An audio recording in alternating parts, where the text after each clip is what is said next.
and welcome to our viewers from around the world. I'm Kristen Schwartz, licensed midwife and MC here at Gold Learning. And I have a special guest with me here today. With me here is the wonderful Sejal Fichadia. Welcome, Sejal. Thank you so much for having me. It is lovely to have you back here. You are back here with us at Gold, Mhm. back for another wonderful Gold Lactation Online Conference of 2021. Are you excited? I am. I can't wait to learn and hear other speakers.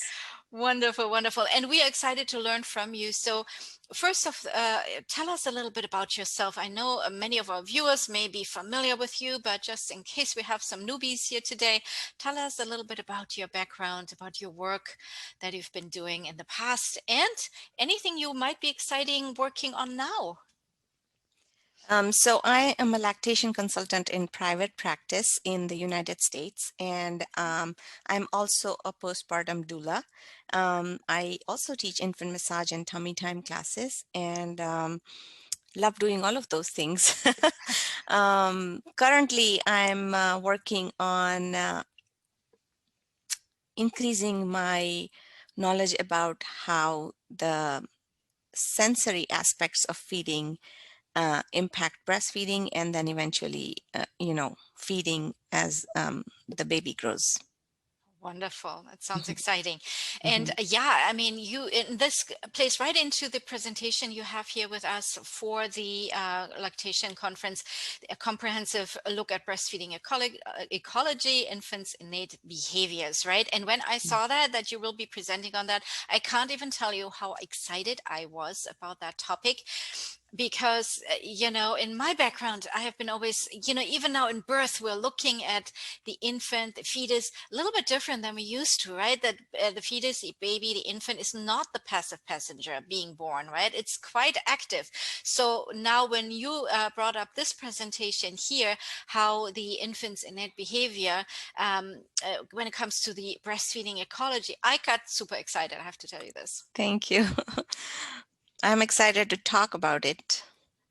So give us a little teaser. What are you looking at here for us for this presentation? So, what my hope for this from this presentation for the people who are listening to Gold would be thinking of breastfeeding as a category of behavior Mhm. um, between the baby and more people besides the breastfeeding parent. Mhm. And it is happening in the context of not just the baby's mouth, but it is happening in the context of the whole self of the baby, the whole self of the parent, and then whoever is helping them. Mhm. So thinking about, um, you know, looking at the ecology of breastfeeding, where we are looking at what are the systems that are at play, what body parts are being used, and how the environment is being supportive of the act of breastfeeding, and what are the allo parents doing to support breastfeeding, dyads and triads. So all of those things is what we will be discussing in the talk that I'm doing.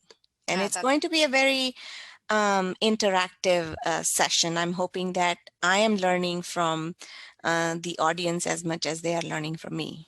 absolutely. Yeah, there's going to be lots of interactive elements. You have videos, you have, demonstrations that you're going to there provide there as well. One thing I have to tell you, absolutely love also how you were presenting in last time you were with us at Gold is you are an observer, right? I mean, you really go into the details at looking at the baby, looking at the diet, and really observing. And I think it has a little bit to do with your background. You don't you have a scientific background before you came to lactation? I do. I am a microbiologist. I have a degree in microbiology and clinical lab science. So um, you have to be very specific at observing things. And I think that as breastfeeding professionals or lactation professionals, we should be becoming more and more astute and honing in our observation skills. Absolutely. And I Mhm. think that's for all us professionals out there in the field, right? I mean, I catch myself, and I have to tell you this, we look at something, and we go like, oh, this could be better, or this needs to be improved, or this is, and it's important just to stay back for a moment and say, like, wait a minute, the parents are the experts here. Mhm. Yeah, they want our help, and we want to do the right thing, but is it really the right thing to jump right in? What can we do to really get them off to a good start, and not just Mhm. rush in and take over the situation? Exactly. And I think that's where we have to understand that before jumping in and helping these parents right away, we need to look at what are the variables that may be influencing the baby's behavior. And we are one of those variables because we are in the room Mm-hmm. with them. So understanding that there is power in that awareness, bringing awareness to how you are Mm-hmm. with the parent and the baby. And you brought up a very good point that we are part of this, but if the infant's innate behaviors are so important, what do we have? Our role there is not to disturb that, right? Not to interfere in that, because Mhm. coming in with our energy and our, but be part of that and Mhm. supporting that rather than disrupting. Exactly. And so, thinking about, staying out of their way Hmm. while helping them. While Uh, helping them. and that's hard for most of us to do, Yep. including myself. So, Too. um, it's not something that we are taught, Yeah. but because we become lactation professionals to help Hmm. and we want to fix things, but Hmm. at the same time, sometimes fixing involves stepping back and um, letting things play out before we can jump in and help. Absolutely, absolutely. And also every situation, of course, we know that is different. Mm-hmm. Every parent is different, every baby is different, Mm-hmm. every baby has different preferences. And it's so fascinating to see that babies are so smart, right? I mean, it's just Yes, amazing, like what these little beings already are capable of, if we let them, if we let them. yes, indeed. Sajal, before I let you go, and we are very much looking forward to this presentation, but before I let you go, what little nugget of advice or wisdom can you share with us here for our viewers?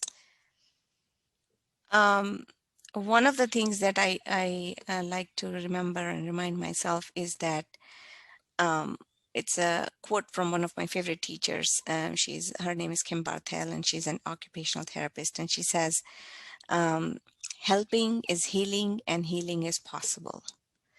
And a lot of the parents that we meet during our professional journeys, these parents are looking for help and looking for healing.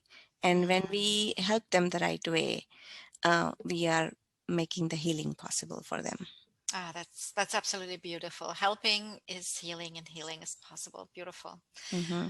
Well, thank you so much, Sejal Fichadia, to sit here down here with me and chat, and we are looking forward to your presentation. Thank you so much, Kristen.